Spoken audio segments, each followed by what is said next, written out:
오늘 말씀은 요한복음 8장 1절부터 11절 말씀, 이 본문 말씀을 가지고 붙잡혀와야 산다. 붙잡혀와야 산다는 제목으로 하나님의 말씀을 나눕니다. 오늘 말씀은 한 여인에 관한 내용이에요. 이거는 물론 예수님 당시에 실화겠죠. 그런데 예수님이 시간이 나면은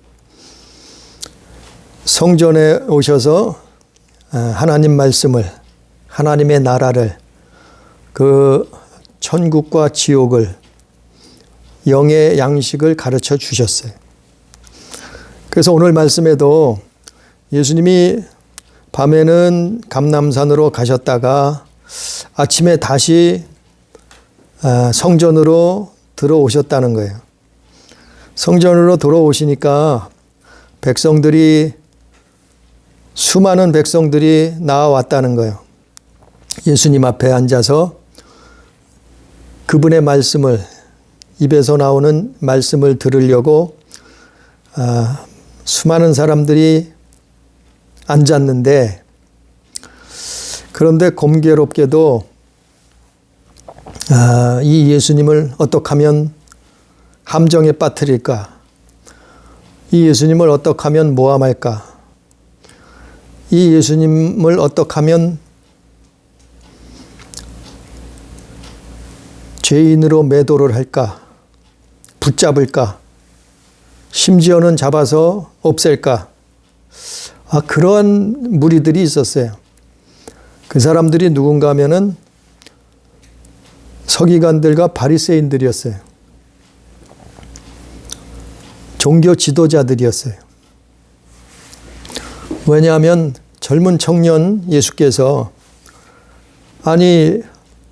이들의 허락도 없이 감히 성전에 들어와서 하나님의 말씀이라고 가르친단 말이죠. 예수님은 사내들인 공회원도 아니요, 서기관도 아니요, 바리새인도 아니요, 대제사장도 아니요. 그런데 이 젊은 청년, 나사렛에서 온 이 예수라는 청년이 성전에 들어와서 백성들에게 가르치는 것이 영 마음에 들지 않았어요. 그리고 그 말씀이 살아있는 것, 그 말씀을 많은 백성들이 듣는다는 그 자체가 이들에게는 눈의 가시였어요. 그래서 이들이 마침 궁리에 낸 것이 음행 중에 잡힌 여자를 데리고 와서 예수님을 함정에 빠뜨리려고 하는 것이었어요. 이전에도 여러 번 또 다른 무리들도 와서 예수님을 시험하고 또 함정에 빠뜨리려고 했어요. 그런데 오늘은 마침 음행 중에 잡힌 여자를, 희한하게도 음행 중에 잡힌 여자가 있었어요. 그 여인을 신병을 확보해서 서기관과 바리새인들이 이 여인을 예수님 앞에 데리고 온 거예요. 그래서 예수님 앞에 묻는 거죠. 이 여인이 현장에서 잡혔는데, 현행범인데, 죄인인데, 모세는, 율법에는, 구약 성경에는 이 여인을 돌로 치라, 죽이라고 돼 있는데 당신은 어떻게 할 것입니까? 이렇게 물어보는 거예요. 물어보는 이유는 이 말씀은, 설교는 많이 들었기 때문에 알 거예요. 이 여인을 돌로 치라고 해도 예수님은 함정에 빠질 수 있고, 또 이 여인을 그냥 풀어주라 해도, 죄 없다 해도 예수님은 함정에 빠질 수 있는 상황이 걸려버렸어요. 그런 상황에 이 여인이 잡혀온 거예요. 그런데요, 이 여인은 여인의 입장에서 보면 인생 역전이요. 로또를 맞은 것보다 더해요.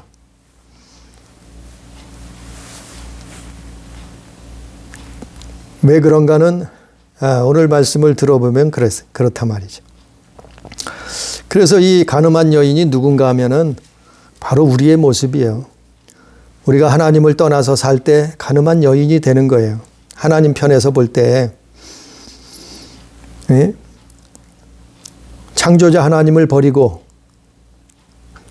우리의 주인, 우리의 신랑 되시는 하나님을 버리고 마귀의 말을, 마귀의 꼬임을 쫓아서 세상을 사랑하고 쾌락을 즐기고 하나님을 배도하고 대적하고 사는 게 이 가늠한 여인이요.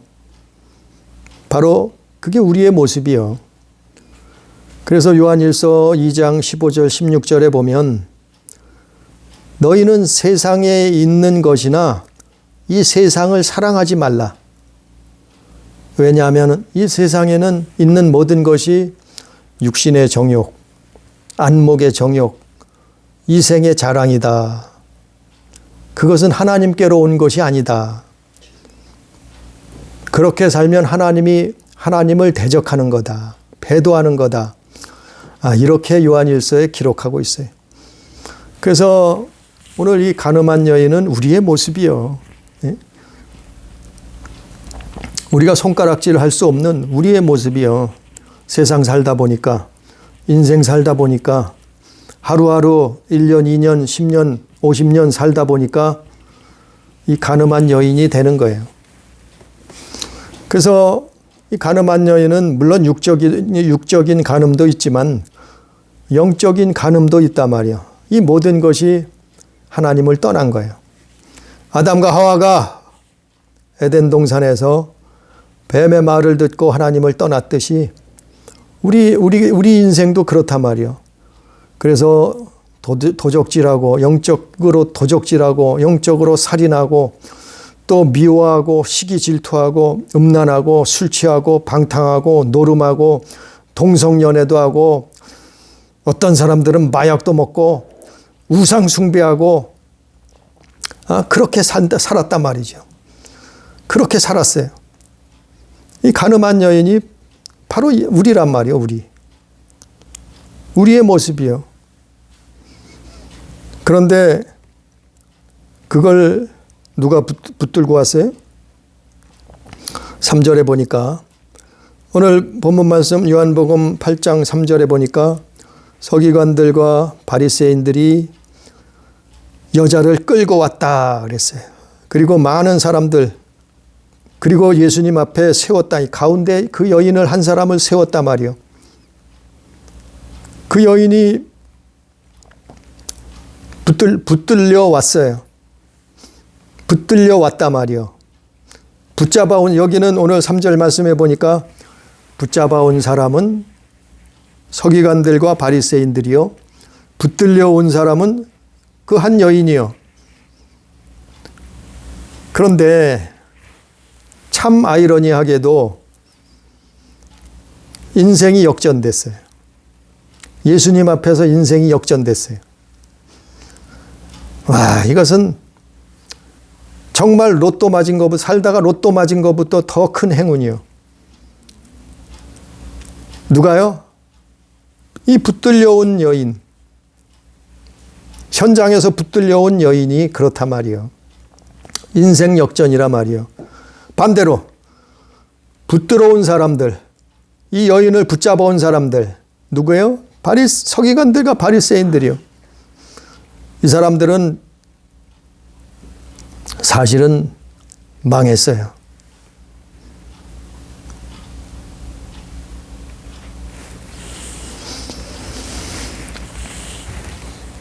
그 여인은 그 박효진 장로라는 그분이 간증을 하시는데 그 교도관이죠.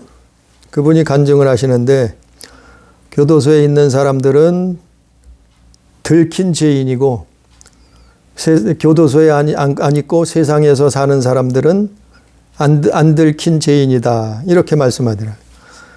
들어보니까 맞는 말이에요.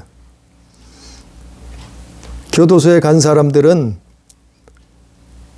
범죄 현장을 들켰기 때문에 교도소에 가 있는 거고, 하나님 앞에 안 들킨 사람들은 범죄 현장을 안 들켰기 때문에 여전히 이 세상에서 죄를 짓고 산단 말이에요. 그게 틀린 거예요. 그러나 하나님 보실 땐 똑같다는 거예요. 의인은 없나니 하나도 없다고 성경에 기록되어 있잖아요. 들킨 죄인, 안 들킨 죄인. 그 교도소 교도관이 그렇게 얘기한 거예요. 야, 그것도 참 맞는 말이다. 이런 생각이 들더라고요. 오늘 3절에 붙잡아온 사람들은 바리새인 서기관들이요. 이 사람들은 안 들킨 죄인이요. 대신에 붙들려온 이 여인은 간음하다가 붙들려왔는데 들킨 죄인이라 이 말이요. 그런데 예수님 앞에 오자 인생이 역전됐어요. 오히려 이 여인은 제사함을 받았고, 반대로 바리새인과 서기관들은 예수님을 대적하다가 어떻게 했어요? 멸망길을 걸어간단 말이에요. 그래서 5절의 말씀처럼 모세는 율법에 이러한 여자를 돌로 치라 명하였거니와 선생은 어떻게 말하겠나이까. 그들이 이렇게 말하면 고발할 조건을 얻고자 하여 예수를 시험함일러라. 예수를 시험하려고 이 여인을 붙들어 왔는데 자기들은 깨끗한 줄 알았어요. 자기들은 의로운 줄 알았어요. 자기들은 훌륭한 줄 알았어요. 자기들은 죄인이 아닌 줄 알았단 말이에요. 누가요? 바리새인 서기관들. 바리새인 서기관들이 누군가 하면은 이 바리새인들은 성경에도 나오지만 참 대단한 사람들이에요. 금식하며 기도하며 11조하며 종교 생활을 겁나게 열심히 한 사람들이요. 서기관들은 어떤 사람들이요? 성경을 필사하고 해석하고 율법을 가르치고 그 성경을 해석하고 그러한 모든 것들을 행하는 사람들이 서기관들이요. 이 바리새인 서기관들이 사실은 산헤드린 공회원, 지금으로 얘기하면 국회의원과 같은 직분을 가진 사람들이요. 그러니까 대단한 사람들이 아니에요. 이 유대 민족이 바라볼 때 이 바리새인 서기관들은 대단한 사람들입니다. 이런 사람들이 여인을 붙들어 왔어요. 왜 붙들어 왔을까요? 첫 번째 목적은 예수님을 시험하려고, 예수님을 고발하려고, 함정에 빠뜨리려고 붙들어 왔단 말이에요. 그런데 결국에는 이 사람들은 저주받은 사람들이에요. 우리 옛말에 그런 말이 있잖아요. 똥 묻은 개가 겨 묻은 개를 나무란다고. 우리는 다른 사람을 정죄하고 심판할 권한이 없어요. 그런 자격이 없어요. 왜? 같은 죄인이었기 때문에. 다른 사람을 심판할 수 없단 말이에요. 그래서 심판하지 말라고 한 거예요, 성경에. 하나님께 맡기라 그런 거예요.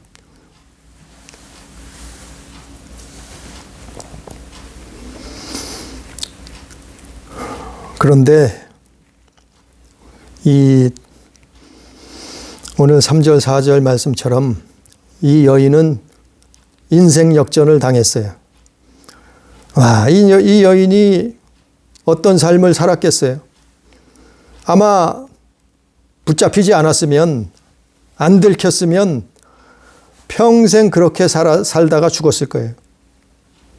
그러면 어떻게 해요? 결과적으로 그 영혼이 불못에 들어가게 될 거 아니에요? 심판을 면할 길이 없잖아요. 안 걸렸으면, 안 붙들렸으면, 잡혀오지 않았으면 이 여인처럼 우리는 인생 살다 보면 하나님이 부르실 때가 있어요. 우리를 죄인이라고 깨닫고 돌이키고 하나님 앞에 나오라고, 예수 앞에 나오라고 부리실 적이 있단 말이요. 그게 하나님 앞에 이 여인처럼 걸려야 돼요. 붙들려 와야 돼요. 잡혀와야 돼요. 붙잡혀 와야 돼요. 들켜서 우리가 죄인이라는 것을 깨닫고 들켜서 붙들려 와야 되는 거예요. 크게 붙들려야 돼요. 이 여인은 크게 붙들렸어요. 당장 수많은 사람들 앞에서 돌에 맞아 죽을 상황이었어요. 왜?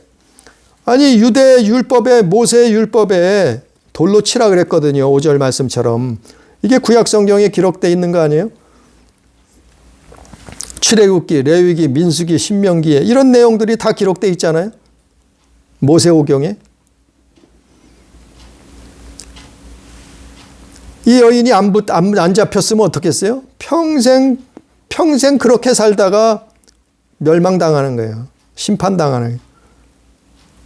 그런데 정말 자기 목숨이 풍전등화여 수많은 사람 앞에서 돌에 맞아 죽을 형편에 처한 거예요. 그 상황으로 붙들려 온 거예요. 이 여인은 그렇게 붙들려 왔어요. 그런데 얼마나 창피하겠어요. 얼마나 부끄럽겠어요. 그 수많은 사람들 앞에서 모욕을 당했겠어요. 그 많은 사람들 앞에 정죄를 당하잖아요. 이 여인을 어떡합니까? 바리새인 서기관들이 뭐래? 이 여인을 돌로 쳐 죽이라고 했는데 이 여인을 어떻게 해야 됩니까? 예수님 앞에 물어보잖아요. 그 수많은 사람들이 다 이 여인을 쳐다보고 있었을 거 아니에요? 그래도요, 그게 살 길이요. 그래도 붙잡혀와야 사는 거예요. 우리는 살다 보면 하나님께서 우리를 붙드실 적이 있어요. 어떤 현장에서? 죄악길에서 붙들려 와야 돼요. 때로는 도적질하다가, 살인하다가, 음란하다가, 술 취하고 방탕하다가, 노름하다가, 동성연애하다가, 우상숭배하다가 이 여인처럼 붙들려 와야 사는 거예요. 누구 앞에? 예수님 앞에 붙들려 와야 되는 거예요. 이 여인은 정말 행운 중에 행운이요. 예? 안 붙들렸으면 어떻겠어요? 평생 그 짓 하다가 죽어서 지옥 갔을 거 아니에요? 그러나 이 여인은 붙잡혀서 예수님 앞에 끌려왔단 말이에요. 우리도 이렇게 붙들려 와야 된다. 크게 붙들려 오려면 크게 붙들려 와야 된다. 다시는 하나님을 배도하지 않고, 다시는 예수 떠나지 않고, 다시는 신앙을 믿음을 버리지 않고, 일평생 주님만 바라보고, 일평생 하나님의 말씀을 먹으면서 마시면서 하나님 뜻대로 하나님 자녀답게 살기 위해서, 아니 이 여인은 붙들려 와서 이 엄청난 일을 당했단 말이요. 당장 죽을 상황에 처했단 말이요. 그러고 나니까 다시 그 짓 하겠어요? 다시 그렇게 살고 싶겠어요? 그 수많은 사람들 앞에서 붙들려 와서 그 모욕을, 부끄러움을 당했는데 정말 돌에 맞아 죽을 죄인임을 자기가 깨달았는데 다시 그렇게 살겠어요? 아마도 그렇게 살지 않았을 거예요. 우리도 마찬가지요. 인생길에서 예수 앞에 붙들려 와야 돼요. 하나님 앞에 붙들려 와야 살아요. 내가 돌에 맞아 죽을 죄인이라는 것을 깨닫고 거기서 회개하고 뉘우치고 이제는 하나님 뜻대로 살겠다고 다짐하고 말씀 보고 기도하고 성령 충만해서 그런 삶을 사는 거예요. 그게 예수 믿는 거예요. 이렇게 크게 붙들려야지만이 그래야 죄악을 떠날 수 있어요. 버릴 수 있어요. 밟아버릴 수 있어요. 그 대표적인 사람이 누구예요? 사도 바울이요. 사도 바울. 사도 바울이 스스로 뭐라 그래요? 나는 죄인 중에 괴수라 그랬잖아요. 그는 바리새인 중에 바리새인이라 그랬잖아요. 그 사도 바울이 예수님을 만났어요. 다메섹 도상에 예수님을 만났어요. 예수님 앞에 붙들려 나온 거예요. 이 바울이 길을 가다가 예수쟁이들 잡아 죽이려고 감옥에 가두려고 심판하려고 쫓아다니다가 길에서 예수님을 만났단 말이요. 예수님 앞에 붙들려 나왔단 말이요. 그래서 이 바울이 어떻게 했어요? 180도 그의 인생이 역전되잖아요. 이방인의 복음을 전파하는 사도가 되잖아요. 바울이 붙들려 오지 않았으면, 예수 앞에 붙들려 오지 않았으면 어떻게 되겠어요? 평생 바리새인 서기관처럼 그렇게 자기가 의로운 척, 깨끗한 척, 훌륭한 척 살다가 멸망길을 갔을 거 아니에요? 우리도 이렇단 말이에요. 우리도. 이 가늠한 여인처럼 들켜서라도 예수님 앞에 나와야 된다. 붙잡혀 와야 된단 말이에요. 그래야 구원을 얻어요. 영생을 얻어요. 천국을 그렇게 얻는 거예요. 사람이 한 번, 성경이 뭐라 했어요? 사람이 한 번 죽는 것은 정해진 이치요. 그 후에는 심판이 있다 했잖아요. 그 심판을, 하나님의 심판을 피할 자가 없어요. 그러나 피할 길을 열어주셨는데 그게 뭐예요? 예수님 앞에 나옴. 이 여인처럼 예수님 앞에 나와서 제사함을 받으면 되는 거예요. 용서함을 받으면 되는 거예요. 그리고 예수 믿으면, 잘 믿으면 되는 거예요. 그래서 오늘 7절 말씀해 보니까, 요한복음 8장 7절 말씀해 보니까, 그들이 묻기를 맞이하는지라 이에 일어나 이르시되 너희 중에 죄 없는 자가 먼저 돌로 치라 하시고. 이게 무슨 말씀이에요? 하나님이, 예수님이 판결하시겠다니. 예수님의 판결이요. 예수님이 판결하시면 끝나는 거예요. 예수님은 진리로, 정의로, 공의로 판결하시잖아요.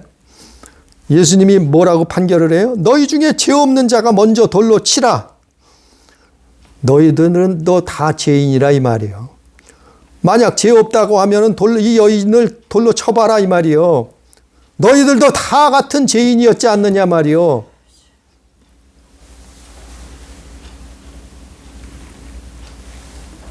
그걸 손가락으로 2번을 쓰셨다 그랬어요. 성경에 보니까 2번을 땅에다가 쓰셨다 그랬어요.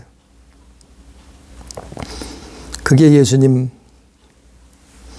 예수님의 하나님의 눈으로 볼 때 의인은 하나도 없다는 거예요.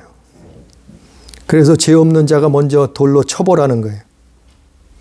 이게 판결이에요. 판결. 그래서 누구든지 예수님 앞에 나와서 제사함을 받아야 된다. 죄 씻음을 받아야 된다는. 그래서 예수께서 피 흘리신 거 아니에요? 십자가에서 피를 다 쏟으신 거 아니에요? 너희는 내 피를 받아 마셔라. 그 피를 다 쏟으신 거 아니에요? 우리 영혼이 그 피를 받아 마시라는 거예요. 이게 뭐예요? 너희는 내 앞에 나와서 제사함을 받아야 된다.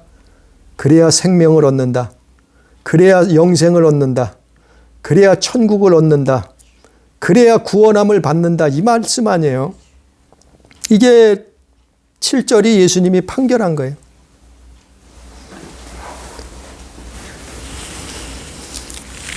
그래서 9절에 어떻게 했어요? 오늘 요한복음 8장 9절에 보니까 그들이 이 말씀을 듣고 양심의 가책을 느껴 어른으로 시작하여 젊은이까지 하나씩 나가고 오직 예수와 그 가운데 섰는 여자만 남았더라. 다 양심의 가책을 받았어요. 아니, 예수님 말씀에 한 사람도 빠짐없이 그 많은 인파들이, 그 많은 사람들이 다 이 여인을 눈총을 쏘면서 쳐다보고 있었는데 이 여인만이 죄인이라고 다 정죄를 하고 있었는데 예수님 말씀이 판결이 떨어지자마자 그 많은 사람들이 다 한 사람도 빠짐없이 양심의 가책을 느껴서 어른으로 시작해서 젊은이까지 하나씩 나갔다는 거예요. 이 말씀이 뭔가 하면은 예수님 앞에 나오면 정죄할 자가 없다는 거야. 우리를 고발할 자가 없다는 거예요. 우리를 심판할 자가 없다는 거예요. 예수 앞에 나오면. 왜? 예수님이 십자가 대신 지셨잖아요. 우리의 인류의 모든 죄악을 대속하셨잖아요. 십자가에서. 그렇기 때문에 예수님 앞에 나온 자는 정죄를 당하지 않는 거예요. 누가 우리를 고발해요? 누가 우리를 정죄해요? 마귀가, 사탄이, 귀신이. 그들이 우리를 정죄한단 말이요. 고발한단 말이요. 그런데 예수 앞에 나온 사람들은, 그분 안에 있는 사람들은, 그분의 피로 씻음 받은 사람들은 하나씩 하나씩 다 떠나가잖아요. 이 여인을 고발하고 정죄하던 사람들이 뭐 바리새인 서기관뿐만 아니고 거기에 모여서 이 여인을 다 같이 죄인이라고 죽여야 된다고 정죄하던 사람들까지 다 떠나가잖아요. 고발하던 사람들까지 다 도망가잖아요. 마찬가지로 우리가 예수 앞에 나왔을 때 마귀는 도망가는 거예요. 귀신이 떠나가는 거예요. 사탄도 물러가는 거예요. 이 양심의 가책을 받아 다 도망가는 거예요. 아니, 이 바리새인 서기관들 뒤에는 누가 있었겠어요? 마귀가 있었지요. 예? 이게 사람이 하는 일이에요? 영적인 일이요. 바리새인 서기관들이 예수님을 시험하려고, 함정에 빠뜨리려고 했던 게 이건 사람의 일이 아니에요. 마귀의 일이지. 그 뒤에는 마귀가 있었단 말이요. 그놈들이 정죄를 한단 말이요. 고발한단 말이요. 누구까지요? 아니, 예수님까지 했는데 우리는 안 하겠어요? 우리의 죄를 물어뜯고 지옥에 끌고 가려고 안 하겠어요? 한단 말이요. 그러나 예수 앞에 나온 사람들은, 그러나 예수 앞에 제사함 받은 사람들은, 예수 앞에 나와서 씻음 받은 사람들은 이 여인처럼 이 고발자들이 다 도망가는 거예요. 떠나가는 거예요. 왜? 아니, 예수님이 십자가에서 다 이루셨는데 내가 다 이루었다 선포하셨잖아요. 물과 피를 다 쏟으셨잖아요. 그리고 그것을 의로움을 증명하기 위해서 부활하셨잖아요. 그리고 천국으로 올라가셨잖아요. 그래서 우리가 예수 믿는 거예요. 그래서 예수 믿는 거예요. 우리는 붙잡혀 와야 돼요. 예수님 앞에 붙잡혀 와야 돼요. 도적질 하다가도 붙잡혀 와야 돼요. 살인하다가도 붙잡혀 와야 돼요. 남을 미워하다가도 붙잡혀 와야 돼요. 노름하다가도, 술 취하고 방탕하다가도 예수님 앞에 붙잡혀 와야 살아요. 우상 숭배하다가도 예수님 앞에 붙잡혀 와야 살아요. 이 여인처럼, 간음한 여인처럼 현장에서 붙잡혀 와서 인생이 역전되는 거예요. 지옥에 갈 영혼이 천국에 입성하는 거예요. 그러니까 얼마나 이 오늘 말씀엔 이 간음한 이 여인이 정말 부러워요. 왜요? 이 연도 천국 갔을 거 아니에요? 아니, 이렇게 엄청난 사건을 경험하고 예수님 떠났겠어요? 믿음을 떠났겠어요? 이제부터는 그렇게 살지 않았겠죠. 정말 천국에 들어갈 수 있다면, 이 여인도 부러운 거예요. 이 여인이 부러운 거예요. 정말 부러운 거예요. 아니, 바리새인이면 뭐 하겠냐 말이요. 서기관들이면 뭐 하겠냐 말이요. 자기들이 국회의원, 사내들인 공회원이면 무엇 하겠냐 말이요. 지옥 가면. 예? 차라리 간음한 여인이 예수님 앞에 붙들려 와서 부끄러움을 당했을지라도, 치욕을 잠시 받았을지라도, 정죄를 당했을지라도 주님 앞에 나와서 자기의 죄를 고백하면 사함을 받고 씻음을 받고 하나님 자녀 되는 거예요. 영생을 얻는 거예요. 구원을 받게 되는 거예요. 이 놀라운 사실이 예수 믿는 이 간음한 여인의 모습이요. 붙잡혀와요. 붙잡혀와야 돼요, 우리는. 네? 붙잡혀와야 돼요.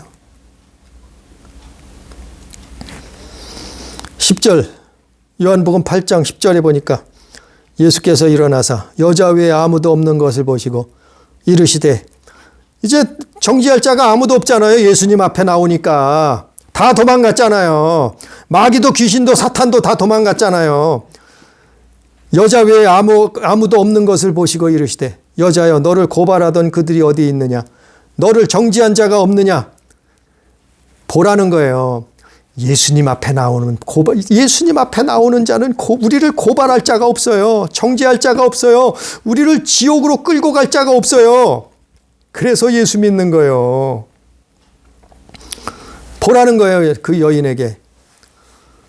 그래서 11절에 예수님이 아무도 없는 것을 확인했잖아요. 11절에 뭐라 그래요? 끝에 가서 대답하되 주여 없나이다. 예수께서 이르시되 나도 너를 정죄하지 아니하노니 가서 다시는 죄를 범치 말라 하시니라. 예수님도 정죄하지 않는다 말이에요. 예수님은 우리를 정죄하려고 오신 분이 아니고 우리를 구원하려고 오신 메시아라 말이요. 구세주라 말이요. 그래서 너를 정죄하지 않는다. 언제까지요? 우리의 목숨이 붙어있는 그날까지는 우리를 심판하지 않는다 말이요. 정죄하지 않으신다 말이요. 회개할 기회를 주신다 말이요.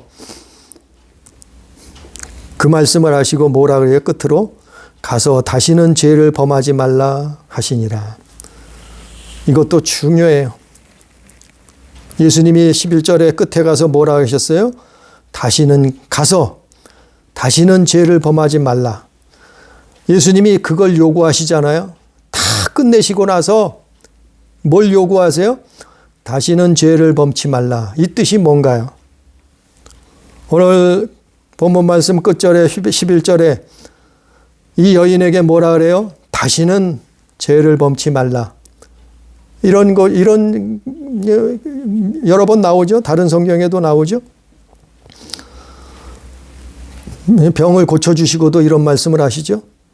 너는 가서 다시는 죄를 짓지 말라. 이런 말씀 하시잖아요. 똑같은 말씀이죠. 가서 다시는 죄를 범하지 말라. 이 여인에게 말씀하시잖아요. 부탁하시잖아요. 그 진리의 생명의 말씀을 이 여인에게 하시잖아요. 그런데 우리가 예수님 말씀처럼 다시는 죄 안 짓고 살 수 있나요? 아니, 예수 믿고 그냥 숨이 넘어가면 그럴 수도 있어요. 제사 회개하고 제사 안 받고 숨이 넘어가 바로 숨이 죽으면 그렇게 할 수도 있을 거예요. 그러나 살아있는 이상 정말 육적인 죄, 영적인 죄를 안 짓고 살 수 있나요? 그렇게 사는 사람 못 봤어요. 그럴 수 없단 말이에요. 그런데 예수님은 우리에게 이 여인에게 왜 이걸 요구하나 말이요. 다시는 가서 죄를 범치 말라고 하시느냐 말이요. 아니, 할 수도 없는 일을 왜 하라고 하시냐 말이요. 이 여인에게. 그 말씀은 죄와 싸우라 이 말이에요. 예? 죄와 싸우라 말이요. 살인하고 도적질하고 미워하고 시기질투하고 음란하고 술 취하고 방탕하고 노름하고 동성연애하고 우상숭배하고 이런 이런 죄악들 있잖아요. 죄와 싸우라는 거예요. 피 흘리기까지 싸우라는 거예요. 몸부림치라는 거예요. 말씀을 지키려고 몸부림치라는 거예요. 예? 최선을 다하라는 거예요. 마음을 다하고 뜻을 다하고 성품을 다하고 목숨을 다하여 주를 사랑하듯이 하나님을 사랑하듯이 그렇게 최선을 다하라는 거예요. 몸부림치라는 거예요. 아주 고의적으로 좋아서 쾌락을 쫓아서 가지 말라는 거예요. 범죄치 말라는 거예요. 죄를 미워하고 끊어버리라는 거예요. 그것을 보시는 거예요. 하나님은 그걸 보시는 거예요. 사람은 완벽한 사람이 없어요. 완전한 사람도 없어요. 그 대신에 예수님은 오늘 말씀에도 뭘 우리에게 요구하시는가 하면은 몸부림치라는 거예요. 거부하라는 거예요. 어디서요? 마음과 생각에서부터 버리라는 거예요. 거부하라는 거예요. 쫓아내라는 거예요. 밀어내라는 거예요. 버리라는 거예요. 죄와 싸우라는 거예요. 그 말씀이요. 너는 가서 다시는 범죄치 말라. 그래도 범했어요. 육신이 연약해서 우리는 천사와 같지도 못해요. 육신이 연약해서 그래도 범죄했어요. 그래서 회개하라는 거예요. 회개의 삶을 살라는 거예요. 그래서 기도하라는 거예요. 회개하라는 거예요. 어떻게 해요? 매일매일 그런 삶을 살라는 거예요. 너희는 쉬지 말고 기도하라 그랬잖아요. 범사에 감사하라 그랬잖아요. 항상 기뻐하라 그랬잖아요. 어떻게 할 수 있어요? 하나님 앞에 기도하고 회개의 삶을 그래서 사는 거예요. 이 여인을 보고서 깨달았어요. 내가 안 걸렸을 때는 이게 제가 죄인 줄도 몰랐는데 붙들려서 와보니까, 예수님 앞에 붙들려서 와보니까 자신이 돌에 맞아 죽을 죄인이었어요. 그걸 깨닫게 된 것처럼, 그걸 깨닫게 된 거예요. 그걸 깨닫고 나서는 이제는 그것과 싸우는 거예요. 죄와 악과 싸우는 거예요. 마귀와 싸우는 거예요. 사탄과 귀신과 싸우는 거예요. 그리고 죄를 밀어내는 거예요. 버리는 거예요. 마음과 생각에서. 그리고 회개의 삶을 사는 거예요. 하나님 앞에 기도의 삶을 사는 거예요. 이게 예수 믿는 거예요. 이게 예수 믿는 거예요. 언제까지요? 하나님 나라에 입성할 때까지. 죽는 날까지. 그래야 정죄당하지 않아요. 그래야 고발당하지 않아요. 그래야 심판당하지 않는단 말이에요. 그래야 둘째 사망, 지옥을 면할 수 있단 말이에요. 그것을 하나님을 사랑해서 하라 이 말이에요. 그것을 이웃을 사랑해서 그렇게 하라 말이에요. 예? 그냥 어쩔 수 없이 하는 게 아니고 정말 하나님을 사랑해서 그렇게 만든 조물주, 우리를 창조하신 아버지, 세상 우주 만물을 지으신 그분, 보이는 세계, 보이지 않는 세계를 창조하신 그분을 정말 우리 아버지로 믿고 그분을 사랑해서 하라 말이요. 그분을 사랑해서 지키라 말이요. 그리고 이웃을 사랑하라. 이게 예수 믿는 거예요. 이게 좁은 길, 좁은 문으로 걸어가는 거예요. 믿음의 길이요. 왜 이렇게 우리가 왜 이렇게 사는가 하면은 영혼의 때를 위해서 이 세상에는 50년을 살든 100년을 살든 잠깐이요. 금방 나이 먹어요. 금방 10년, 20년, 50년 가잖아요. 금방 나이가 먹어 세상은 눈 깜짝할 사이에 끝나버린다고 하잖아요. 그래서 성경에 뭐라 했어요? 너희는 안개와 같다. 예? 시편 기자. 인생은 뭐라고요? 잠시 피었다가 지는 꽃과 같다. 인생이 이렇게 짧다는 거예요. 이런 짧은 인생을 하나님이 왜 주셨겠어요? 예수 믿고 천국 가라고 주신 거예요. 그곳에서 우리 하나님과 창조자와 예수님과 영원토록 거기서 살자는 거예요. 영생 복락을 누리면서 살자는 거예요. 그래서 오늘 말씀에 이 간음한 여인은 붙잡혀 왔어요. 그래도 그게 복이에요. 인생 역전이에요. 바리새인 서기관들은 어떻겠어요? 평생 자기가 깨끗한 줄 의로운 줄 살다가 멸망당했잖아요. 그러잖아요. 우리는 예수 앞에 이 여인처럼 붙잡혀 와서 정말 하나님 자녀로서의 삶, 정말 하나님을 사랑하고 이웃을 사랑하는 삶, 그런 삶을 살다가 하나님 나라에 들어갈 수 있는 우리 교회, 우리 가족, 우리 성도가 다 되기를 주님의 이름으로 축복합니다. 기도합니다. 전능하신 아버지, 주님께서 우리의 머리카락 한 인까지도 다 세신바 되었다고 말씀하셨사온데 우리의 믿음의 주소는, 현 주소는 어디에 있습니까? 아버지, 우리가 정말 창조주 하나님을 그 믿는 믿음이 그 수준이 어디에 있습니까? 아버지여, 돌아보게 하소서, 깨닫게 하소서. 오늘 간음한 여인이 예수님 앞에 붙들려 와서 인생 역전을 당했듯이 붙들려옴으로 말미암아 제사함 받고 영생을, 천국을 소유하는 그 놀라운 역사가 일어났듯이 아버지 하나님, 우리도 주님 앞에 붙들려 와서 교회를 다니고 신앙생활합니다. 이제는 더 이상 세상 미련 같지 아니하고 세상 육신의 정욕, 안목의 정욕, 이생의 자랑을 쫓아갈 것이 아니라 오직 주의 나라와 그를 구하다가 오직 하나님 자녀다운 삶을 살다가 하나님 나라에서 영원토록 살 수 있는 그 놀라운 축복을, 그 놀라운 복을 얻을 수 있도록 아버지 하나님 우리와 함께 해 주옵소서. 오늘도 말씀 두서없이 증거했을지라도 하나님 깨닫게 해 주시옵시고 우리가 이 여인처럼 참으로 하나님이 주시는 복을 얻을 수 있도록 인생 역전이 당해서 참으로 영생을 소유할 수 있도록 인도해 주옵소서. 함께 하시는 날을 감사하며 예수님 이름으로 기도드리옵나이다. 아멘.